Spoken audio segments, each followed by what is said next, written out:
You know, something I was always afraid of growing up was, being without food, which happened all the time. Left alone and without food. That happened a lot. And so that's affected me my whole life. And then once I had a steady job and money and stuff, I always struggled still with having enough money for groceries. I was always so concerned with having the refrigerator full of so many groceries and the cabinets and the pantries full of groceries for all of the people that lived with me and all the kids.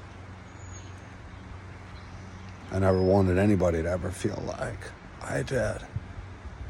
Not have food available.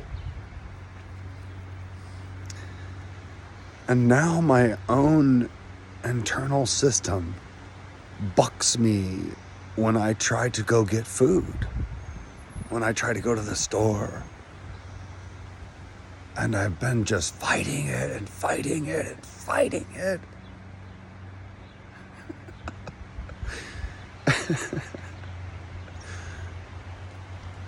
And then I remembered I have a couple of very strong intentions that I want to manifest. Kindness, balance, and perseverance. And that takes work. That takes pain. That takes commitment. That takes trial and error. That takes discipline that you don't even know you have until you do it.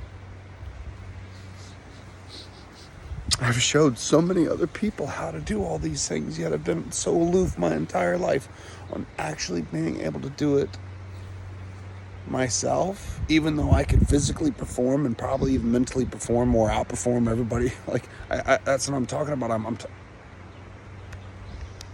God, you're so narcissistic.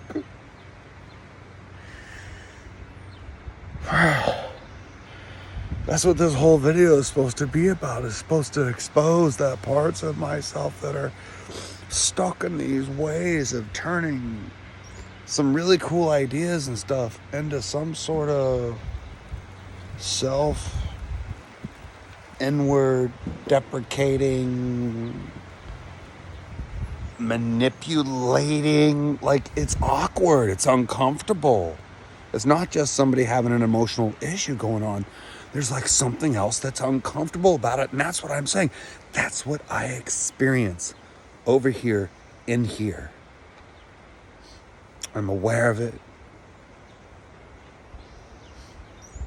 I used to be able to manage or compartmentalize it, but too much trauma through life, like starving as a kid and being neglected, leading to having an abundance and giving it all away to everybody else who's starving or seemingly tells me they are, or even if they don't need it, me providing and thinking, oh, look at me go, wow. And the whole time just slowly getting bigger and bigger and like in my body in a sense. The stress, the pills, medication, having my knees blown out, the years of service, all that. I mean, damn, I worked out so hard for so long and I did everything I could, but I would always struggle with my body weight. You know, I used to be a beanpole, as they say, but I got bullied really hard by my number one hero.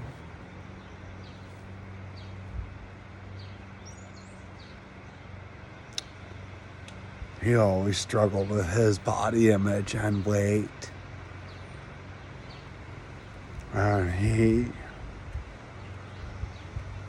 just really let me have it all the time for being so little and scrawny and blonde haired, white eyebrows and blue eyes and a bit queer. I changed later. I had brown hair. But yeah. And then even after I started getting bigger, he would always say, "Oh, that's just because Doc Ted gave you the steroids." It's like it didn't matter what shape I was in or wasn't. The reason they gave me these quote-unquote natural steroids, I don't even know what the hell they were. I was underage, right? People are so worried about trans. Here I am, a hidden, non-binary, non-gender conforming human being being made to take hormones to stimulate my pituitary, my thyroid and stuff, and so it changed me. Instead of looking at like maybe diet and stress or other natural ways, true natural ways of dealing with it, even my naturopath, my mother, my Carib eating cult following crazy mom, my brother, they all wanted me to have that because I didn't fit their hierarchical boxes. And the so crazy thing is the cult we were in was like, it was supposedly like, it was like just post free love era. And then being mentats, like responsible free love people. Accountable. Computers. It was just such a trip. Anyway, that turned into something else entirely. But through all of that, while my mom was giving up money from tips or whatever the hell else she was doing for work, because that poor lady was struggling. I feel her pain. She struggled. But it traumatized me. And I got left alone a lot. And my brother, he abused the hell out of me. Yeah. I never realized it, until just recently, you see. But yeah. So, I get super anxious about trying to go to the groceries. Yeah. Super anxious about that. And I have these other intents going, I realized. One is, I would like to have a healthier physique. I'm not too concerned about the weight of my body and how much I can bench press and all these different things because I have multiple ailments. I have to take a much more realistic approach of I am a disabled person who can barely manage their diet, can barely manage my budget, I barely manage my mood. But I'm getting good at doing these videos. And I like that. That makes me feel successful. And I'm also good at cooking. That also makes me feel good. So I realized I have an intent to have a healthier physique, whatever that means to me. And part of that means to me is reducing the amount of total body weight specifically. And that will be fat and a little bit of muscle. I've lost quite a bit of muscle over these last 2 years since having both my knees, having a full replacement on both knees. I've lost quite a bit of muscle, and in its place, a lot of fat took its place. This has made it difficult on my knee recovery, of course, because with the extra weight comes swelling and other stuff, and then that causes a lot of pain, and then that makes me non-ambulatory again. And I was in the wheelchair, and I don't really like it, and there's a good chance I'll be there again. And what I'm just trying to do is anything and everything I can to get some routines put in here on how I take care of myself, since nobody else is gonna. and I don't want to live in a facility, and I'm not just going to date or marry somebody just so I have a person to be codependent with. I want to genuinely meet someone, if I ever do again, that can relate with me, with who I am and all of my shenanigans, and maybe we could have just an amazing time and all that. But in the meantime, I have to keep being better at cooking amazing food. I have to get better at truly being on my own when I need to be, and respect it, and love that my body, that my brain, even my deep brain that I think is, fighting me, is actually telling me, hey, look, you don't need to go to the damn store right now. And I'm like, no, but my refrigerator is empty. And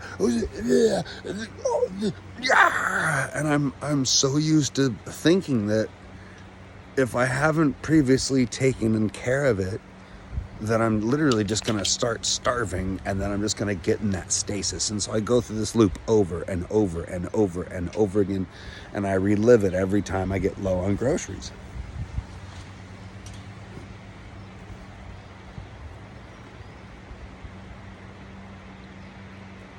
The thing is, I say that negatively just then. However, I see it now as, actually, I've been trying to lean back. I've been trying to make sure I don't overshop. I've been trying to make sure I eat leaner or more protein or more keto or etc. for my body type, for my style, for the amount of exercise I get. But I can't follow regular stuff. A lot of people watch us and be like, just do the thing, and they'll just do the thing, and they'll just do the thing, and then follow the thing, and do blah, blah, blah, blah.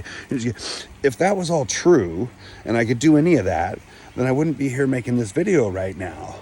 Or I also wouldn't be considered totally and permanently disabled according to the VA. So,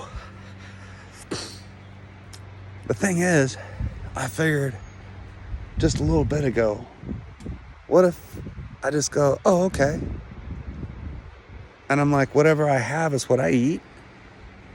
And I get really okay with that. Because as a kid, I didn't even have anything to eat. I would go steal food. I would go steal food. I would be so hungry.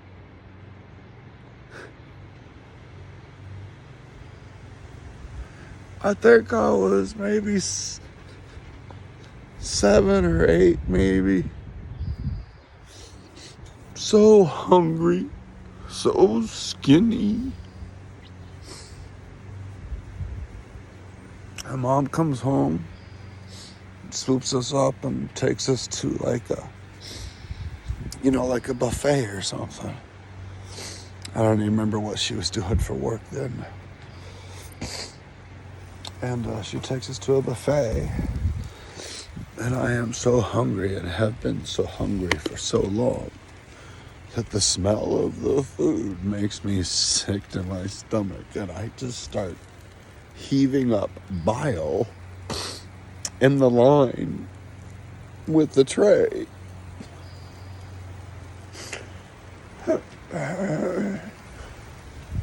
And you know who's a little piece of shit kid for doing that?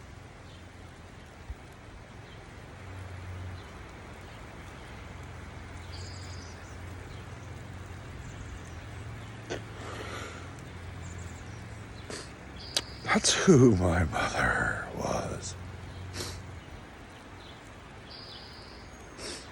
And I fear every day that I've acted like her often with my own daughter.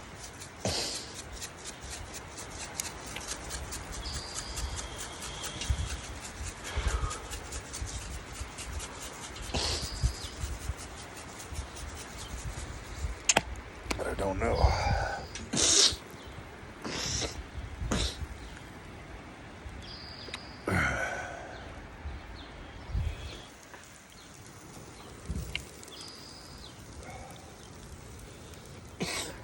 Chicken's looking pretty good. So yeah. So the first intent is to reduce my overall weight, mostly in fat, but I'm going to lose a little bit of muscle too because I can't work out like I used to. I got the bike fixed, so hopefully we'll ride a little bit more here and there, which keeps my knees moving fluidly. I've been driving everywhere so much. We haven't been walking much either. I got to walk more and do it gently and purposely and with Hana. I got to find a way to work back up to doing more physical therapy the correct way. I have all the stuff I need here, except a coach, except a person to do it with, or, Anyway, so I'm going to work on that. I'll work on that. That's all I can do is every day just keep trying. So I don't need to go to the store all the dang time, and I don't need a full refrigerator, even though it's just a small camp refrigerator. I lived on the road my whole life with the military, just eating everywhere to go all the damn time and pre-made food, and it was such a joy when I'd come home to cook.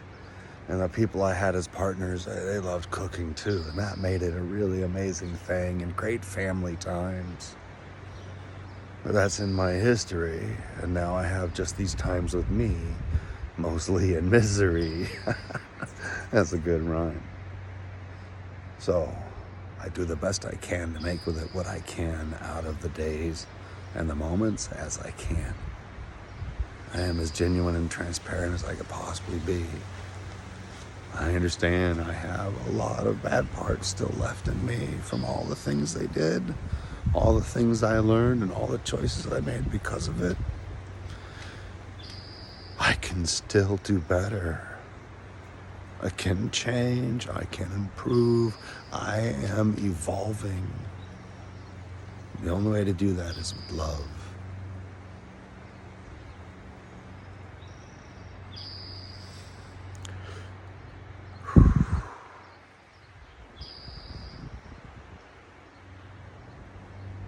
I have to at least realize that it's okay, that as much as I hate myself, I can still love myself just a little bit. I've never intentionally done anyone any harm, though I'm sure I've hurt a lot of people. I'm so sorry.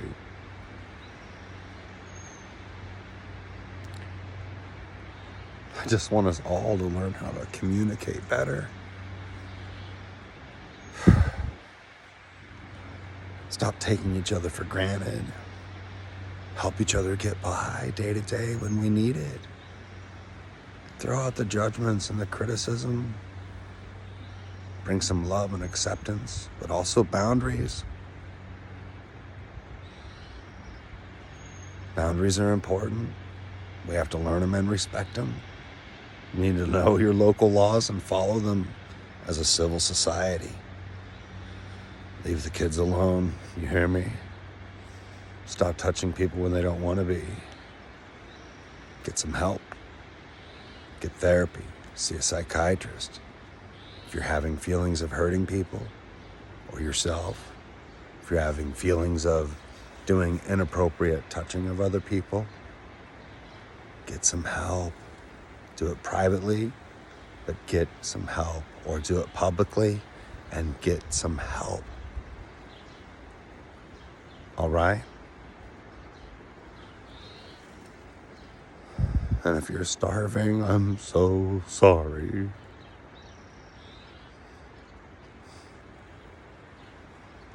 I want to get better so I can help you too. But I'm starting by learning a way of surviving on less food and making the most of it and not taking it for granted. That's right. And following this wholeness about me. And instead of just keeping the cupboards full of a bunch of crap to try to satiate all trauma and need and lack of compassion, I'm like, it's better to have it empty and for me to experience a little despair about it, to get to a point like this that I can go, wow, look at that. That's how long it takes to break it, I guess. I'm still struggling with it, but we're gonna make it better. And I have a pretty good feeling that if I had to, I would be able to forage on my own. I'd find a way. I'd find a way.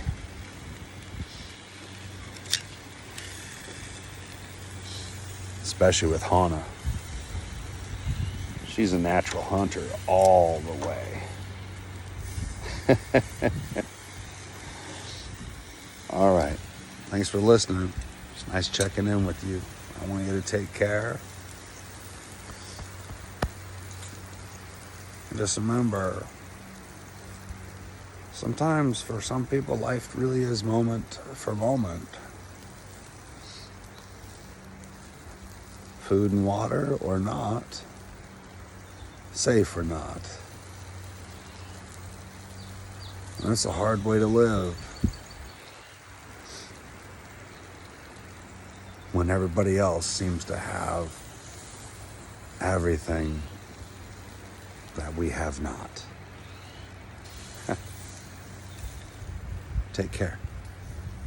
And it's okay to enjoy a barbecue. You know what I'm saying? Just don't be a beehole. Bye.